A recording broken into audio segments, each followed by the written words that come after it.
Magandang hapon po sa bawat Pilipino. Welcome sa Simula pa lang, iba na. Ako po ay OFW ng mahigit 10 dekada at the age of 35. Mahigit, na po. Kasi 3 dekada lang ate. Hindi, 1 dekada.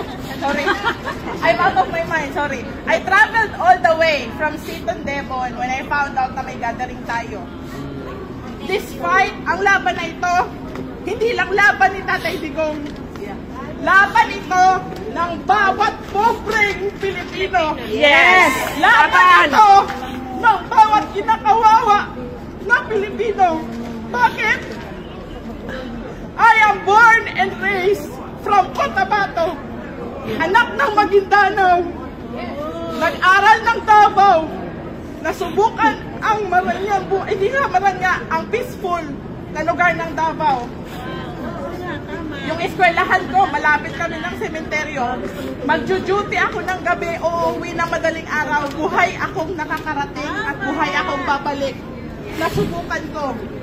Nung nag-move ako sa Manila in 2007, in Taguig, na-hold up ako ng 3 pula yung mata, dilang yung mata. Adik na. Adik. Yes. Adik Tinurukan na. ako ng kutsilyo. This is a true story and it's been blattered sa police precinct sa Taguig. Usong-uso ang adik kahit saan. Nung nireport ko sa police, anong sabi? Dapat ma'am, hindi mo hinabol. Nakuha mo yung bag mo pero muntik kang mamatay. Yun yung rason nila. Bakit ko hinabol yung adik? Luckily, nag-aral naman ako ng martial arts. May idea ko how to do the self-defense. Pero hindi dapat yun, pinag-aano kasi kaya nga self-defense siya eh. So yung sagot pa lang na dapat binigay mo, that means they are in favor. Okay lang, adik yan eh. Parang pag pinatay, okay lang. Oo, okay lang. Adik yan eh, nangyari na. Pero nung dumating si Tatay Digong, kinakampanya pa lang niya, anong sabi niya? Huwag mong subukan, masisira ang buhay mo. Naging memes, naging slogan, which is alam ng mundo. Yes. Pinaglaban niya. Tapos sasabihin, hindi nag-warning. May warning ang gobyerno na umupo siya. Tapos yung natukhang sasabihin biglaan, ni-raid, gawa-gawa. Saan? Paano? The number of killings, imagine. Noong 2009, una akong umalis ng Pilipinas, pumunta ako ng China at the age of 20. After nun, nangyari ang Maguindanao Massacre. May nangyari ba sa 200 plus na pinatay ng Maguindanao Massacre? Umabot ng ICC? May narinig kayong umabot ng international? Wala! Nung dumating ako ng China, anong sabi na amo ko? Philippines, too much bang-bang killing. Tapos on my age, bakit hindi ako tumuloy? Kasi naging drug carrier ng drug mule ang Pilipino. Remember that story? So dahil bata pa ako, I did not continue. Nag-abroad ako ulit noong 2012 when I was in Middle East. Kaya kung usapang buhay, OFW, karanasan ko. I've been to China, I've been to Qatar, I've been to Dubai. 2018, I moved to Croatia. So, alam ko yung hinanakit, yung damdamin ng OFW na may iniwan kang pamilya. You want them to be safe.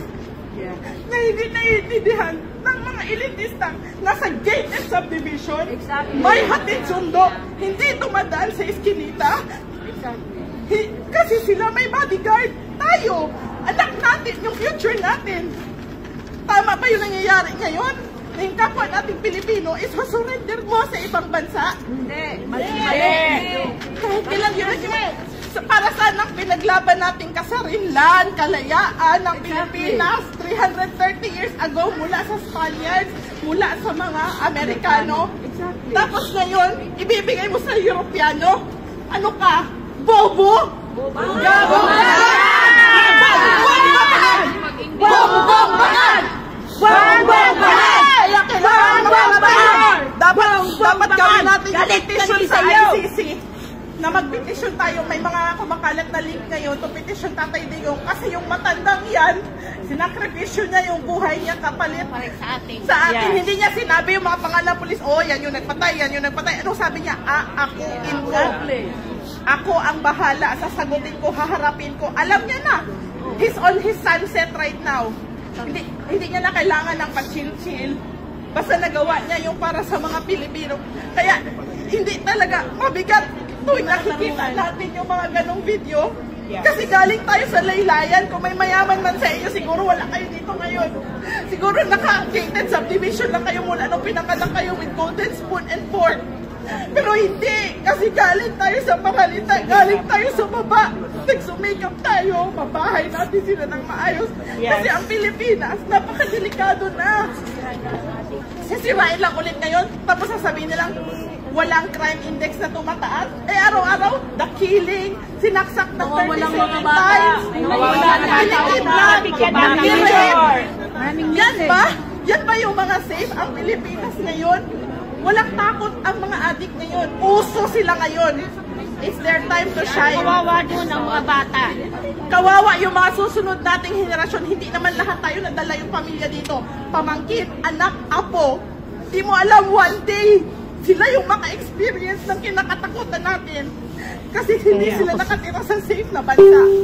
Kasi kahit nasa sarili mo ang bahay na. Pasensya na po, napaka-emotional. Pero talagang ginawa ko na para makarating. I am from Sikon, Devon.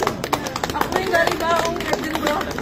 Kaya magkakaisa talaga tayo dito. Hindi lang ito laban ng isang matandang 80 years old. Laban ito ng bawat Pilipino. Kasi gusto natin yung kalayaan, yung karapatan. Tayo ang makakamit sa sarili nating bansa. Hindi sa ibang bansa. Tama. Ako, pangarap ko lang, umuwi, mag-retire balang araw, nakakapagod na mag-abroad kung tutusin, pero nakakawalang dyan ng umuwi ng Pilipinas. Kung bawat balita araw-araw, hindi mo alam paglabas mo ng naiya, na-hold up ka na. Naiya pa nga lang, naiya pa lang. Butol, pagdating mo lang naiya, parang impyerno ng init. Saan yung tax natin? Di ba paandar yung aircon ng Pilipinas? Laglag bala, ibalik. Balik na yung laglag bala ngayon. Kaya, mula sa tubong Mindanao, alam ko yung hirap. Paano mag-apply makarating ng Manila? Paano mag-apply makarating ng ibang bansa? Si Tatay Digong lang ang presidente na nag-iikot ng bansa. Kamustahin ang OFW. Yes, yan lang. Normal ko siyang nakikita sa Davao dati, pero hindi ko alam. Pinilahan ko siya sa Qatar para makita. Kailangan ko pang mag-excuse na kung ano. Sa ngalan ni Tatay Digong, hindi lahat, sabi nga nila, bihira na lang yung patriotic ngayon na nagmamahal sa bansa. Binabalik ni Tatay Digong yung mag-aalab yung puso mo na mahalin ulit ang Pilipinas, mahalin ulit ang bayan. Yun yung ini-instill niya sa atin ngayon. Kasi kung selfish siya, wala na siyang paki-retire na ako, chill, hayahay, motor-motor lang ako dito. Pero hindi. Pinapatuloy niya yung legacy niya and yung advocacy niya na pinapasa ngayon. Long live Tatay Digong! Palayan! Yes!